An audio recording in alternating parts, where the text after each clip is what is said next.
ప్రకృతి వైపరీత్యం ఇప్పుడు ఏదైతే కాశ్మీర్లో చూసాం, హిమాచల్ ప్రదేశ్లో చూసాం, ఉత్తరాఖండ్లో చూసాం, ఇవన్నీ చూసాం.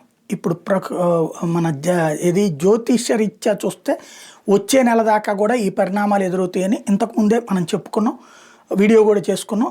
అవే అంటున్నారు వాళ్ళు. అది పక్కన పెడితే ప్రకృతిలో అసమతౌల్యత కారణంగా ఈ ప్రాబ్లమ్స్ వస్తున్నాయి అన్నది శాస్త్రవేత్తలు, నిపుణులు చెప్పేటటువంటి మాట.